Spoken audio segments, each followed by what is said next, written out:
Hi friends, uses of the ഉപയോഗിക്കുന്നത് എവിടെയാണ്? 10ാമത്തെ നിയമമാണിത്. അതിനകത്ത് ഒന്നാമത്തെ point, with decades the plus plural decades, the plus numbers. In the 80s, in the 80s, in the 90s, in the 20s, in the 40s, എപ്പോഴും in the 80 എന്ന് പറയുന്നത്, 80 എന്ന് പറയുമ്പോൾ സിംഗുലറാണ്, അപ്പോൾ പ്ലൂറൽ ഉപയോഗിക്കുന്നു. അതുപോലെ തന്നെ ഇതുണ്ടോ, the plus numbers, in the 1920s, in the 1920 എന്ന് പറയുന്നത് അത് സിംഗുലർ, അതങ്ങനെയല്ല, പ്ലൂറൽ ഉപയോഗിക്കണം. in the 1920s. എക്സാമ്പിൾ പറയാം, television spread widely in the 80s. അതുപോലെ many social changes occurred in the 1920s. Television spread widely in the 80s എന്നാണ്, അല്ലെങ്കിൽ 90s അല്ലെങ്കിൽ 20s, പ്ലൂറൽ പറയണം. അതാണിത് the plus plural decades. Decade എന്ന് പറഞ്ഞാൽ 10 വർഷം കൂടുന്ന ഒരു യൂണിറ്റിനാണ് ഡെക്കേഡ് എന്ന് പറയുന്നത്. ഡെക്കേഡ്. the plus numbers എന്ന് ഇതുണ്ടോ, 1920 S വേണം, ഇങ്ങനെയാണ് ഇതാ ഉപയോഗിക്കുന്നത്. നമ്മൾ പറയല്ലേ, in the 20s we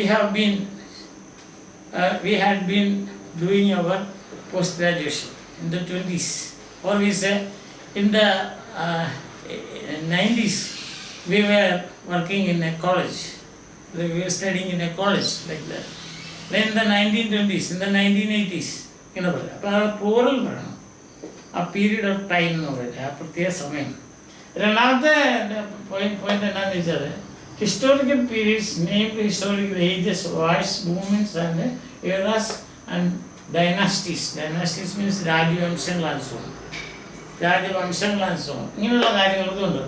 historical periods, the renaissance change thought and arts, അതൊരു ഹിസ്റ്റോറിക്കൽ പീരീഡാണ്, ചരിത്രത്തിലെ ഒരു നിർണായകമായ ഒരു കാലഘട്ടമാണ്. പീരീഡ് എന്ന് പറഞ്ഞാൽ ഒരു കാലഘട്ടം.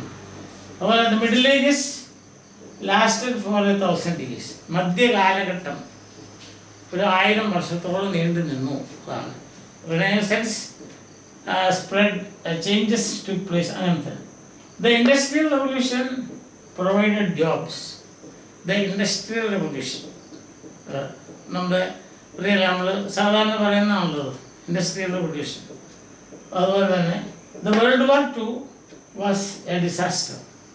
ഇപ്പം യുദ്ധങ്ങൾ ഒരു ചരിത്രത്തിലെ ചില കാലഘട്ടങ്ങൾ, the middle ages, the renaissance, അതുപോലെ ദ ബ്രിട്ടീഷ് രാജ്, റെയിൻ എന്ന് പറഞ്ഞാൽ ഒരു ഭരണകാലം. The British Raj ended in 1947. അതുപോലെ തന്നെ the cold war shaped global politics, the cold വാർ. പിന്നെ നമ്മൾ കാണുന്ന the Gupta dynasty was the golden age of India. Dynasty എന്നും ഡിനാസ്റ്റി എന്നും പറയും. എന്നുവെച്ചാൽ ആ രാജകുടുംബത്തിൻ്റെ ഭരണകാലം, അതാണ് ഡൈനാസ്റ്റി അല്ലെങ്കിൽ ഡിനാസ്റ്റി എന്നും പറയും. അപ്പോൾ അതാണ് ഇത് പറയുന്നത്. വിത്ത് ഹിസ്റ്റോറിക്കൽ പീരീഡ്സ് ഇതുണ്ടോ, the renaissance, named historical ages, the middle ages, wars, the world war II, then dynasties, British Raj and the Gupta dynasty, ഇങ്ങനെയുള്ള സംഗതികളുടെ കൂടെ നമ്മൾ ഉപയോഗിക്കണം. മനസ്സിലായി? കാരണം അതൊക്കെ സ്പെസിഫിക് ആണ്, അതുകൊണ്ടാണ്. ഇനി അടുത്ത പോയിന്റ്, വിത്ത് ഇൻവെൻഷൻസ്. അത് നമ്മൾ ശ്രദ്ധിക്കേണ്ട ഒരു കാര്യമുണ്ട്, പറയാം. ദ കമ്പ്യൂട്ടർ ഹാസ് ചേഞ്ച്, അത് ഇൻവെൻഷൻ അല്ലേ. The telephone, the wheel, the internet, ഇതൊക്കെ ഇൻവെൻഷൻസ് ആണ്. പക്ഷെ എപ്പോഴും സിംഗുലർ ആയിരിക്കണം. അതുപോലെ ജനറൽ ഇമ്പാക്റ്റ് ഉണ്ടാകണം, അതിന് ജനറൽ ആയിരിക്കണം, സിംഗുലർ ആയിരിക്കണം. ഉദാഹരണം പറയുകയാണെങ്കിൽ ഇപ്പോൾ ഇവിടെ കണ്ടോ, ഞാൻ എഴുതിയിട്ടുണ്ട് പ്രത്യേകിച്ച്, the invention in general, not a single piece. For example, I bought a computer. I bought the computer എന്നല്ല, ഐ ബോട്ട് എ കമ്പ്യൂട്ടർ, അത്രയേ ഉള്ളൂ. I got an internet connection. I got an internet connection. അതുപോലെ തന്നെ a telephone is very useful. A telephone is useful. അതേസമയം ഇവിടെ വരുമ്പം നമ്മൾ പറയുന്നത് the computer has, the means the invention of computer എന്നതിൻ്റെ അർത്ഥം, കണ്ടുപിടുത്തം. ദ ടെലിഫോൺ, ആ ടെലിഫോണിൻ്റെ കണ്ടുപിടുത്തം എന്നതിൻ്റെ അർത്ഥം. അതുപോലെ തന്നെ നമ്മൾ ദ വീൽ, ആ വീലിൻ്റെ കണ്ടുപിടുത്തം, ചക്രം. ദ ഇൻ്റർനെറ്റ്, മറ്റേ ഒരാൾ I got A internet connection, അവിടെ എന്താ വേണ്ട.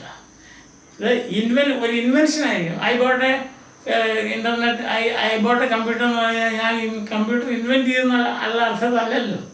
അപ്പം അങ്ങനെ ഇൻവെൻഷൻ പറയണം, ഒരു ജനറൽ ഇമ്പാക്റ്റ്, അതിന് സൊസൈറ്റി മൊത്തം അല്ലെങ്കിൽ ലോകത്തിന് മൊത്തം അതിൻ്റെ ഒരു പ്രതിഫലനം ഉണ്ടാകണം. അങ്ങനത്തെ കാര്യങ്ങൾ പറയുമ്പോഴാണ് നമ്മൾ ഇതാ ചേർക്കുന്നത്. അതുപോലെ അതിൻ്റെ കൂട്ടത്തിൽ അത് സിംഗുലർ ആയിരിക്കണം. ഇത് കമ്പ്യൂട്ടേഷൻ അല്ല. പക്ഷെ നമുക്ക് പറയാം, ഇങ്ങനെ ഒറ്റയ്ക്ക് പറയാം ഐ ബോട്ട് 7 കമ്പ്യൂട്ടേഴ്സ്. അത് ഇൻവെൻഷൻ അല്ലല്ലോ, അത് ആ ഗാഡ്ജറ്റിൻ്റെ പേരാണ്. മനസ്സിലായില്ല? I have 7 telephones. പറ്റുമോ? എന്തിനാണെന്ന് എനിക്കറിയത്തില്ല, പക്ഷേ ടെലിഫോൺസ് ആണ്. അപ്പോൾ അത് ഇൻവെൻഷനല്ല, അതൊരു ഒരു ഒരു ഗാഡ്ജറ്റാണ്, ഒരു സാധനം എന്നുള്ള അർത്ഥത്തിലാണ്. അപ്പം ഇതിനൊക്കെ the computers, the computer, the telephone, the wheel, the internet എന്നൊക്കെ പറയുന്നത് ഇൻവെൻഷനാണ്. അതിന് ജനറലായിട്ടൊരു ഇമ്പാക്റ്റ് ഉണ്ട് അല്ലേ, ഒരു സൊസൈറ്റിയിൽ അതിനൊരു ഒരു ഇമ്പാക്റ്റ് അല്ലെങ്കിൽ ഒരു പ്രതിഫലനം, ഒരു ചലനം ഉണ്ടാക്കാൻ സാധിച്ചിട്ടുണ്ട്. അതുകൊണ്ടാണ് നമ്മളിതാ പറയുന്നത്. അത് ഞാൻ പ്രത്യേകം എഴുതിയിട്ടുണ്ട്, വിത്ത് ഇൻവെൻഷൻസ്. പക്ഷേ അതിനകത്ത് നോട്ട് പറയുന്നുണ്ട്, the invention in general, not a single piece. I bought a computer, a telephone is very useful. അവിടെ അത് ഇൻവെൻഷൻ അല്ല, അതൊരു സാധനമാണ്. അതുപോലെ ഓൾവേസ് സിംഗുലർ ആൻഡ് ജനറൽ, ഈ ഇത്രയും കാര്യത്തിന് അപ്ലൈ ചെയ്യേണ്ടതാണിത്. സിംഗുലർ ആയിരിക്കണം, അത് ജനറൽ ആയിരിക്കണം. അങ്ങനെ അപ്പോഴാണ് നമ്മൾ ഇത് ഉപയോഗിക്കുന്നത്. നമ്മൾ നോക്കി ഒരു പ്രാവശ്യം നോക്കുമ്പോൾ we use the before decades, historical periods and inventions. We use the before decades, historical periods and inventions. ഇപ്പം ആദ്യം നമ്മൾ പറഞ്ഞത് വി യൂസ് ബിഫോർ ഡെക്കേഡ്സ്. 10 വർഷം കൂടുന്ന സംഗതികളാണ് ഡെക്കേഡ് എന്ന് പറഞ്ഞത്. I was in America in the 1980s, അല്ല 2020s ഇങ്ങനെ. അതിനാണ് അത് എപ്പോഴും പ്ലൂറലായിരിക്കണം, സിംഗുലറല്ല. അതുപോലെ നമ്പർ ആണെങ്കിലും മതി. 1920s നമ്മൾ വാക്കുകൾ എഴുതണമെന്നില്ല, നമ്പറാണെങ്കിലും അതിൻ്റെ അവസാനം എസ് വേണം, അതായത് പ്ലൂറലായിരിക്കണം. ഇനി രണ്ടാമത്തെ പോയിന്റ് ഞാൻ പറഞ്ഞു, ചില പ്രത്യേക കാലഘട്ടങ്ങൾ, ദ റിനേസൻസ് അല്ലെങ്കിൽ നമ്മൾ പറയല്ലേ the renaissance, the reign of Guptas, the cold war, അതൊക്കെ ഒരു പ്രത്യേക കാലഘട്ടമുണ്ട്. The cold war, the world war 2, യുദ്ധം, ഇങ്ങനെയുള്ള സംഗതികളിലൂടെ നമ്മൾ ഇതാ ഉപയോഗിക്കണം. കാരണം അത് സ്പെസിഫിക് സംഗതിയാണ്. എപ്പോഴും ഇതാ വരുന്നത് എപ്പോഴും ഒരു സ്പെസിഫിക് സംഗതികളുടെ കൂടെയാണ്. അതുപോലെ മൂന്നാമത്തെ പോയിന്റും ഇൻവെൻഷൻസിൻ്റെ കാര്യം, അത് പ്രത്യേകം ഞാൻ പറഞ്ഞു കഴിഞ്ഞു.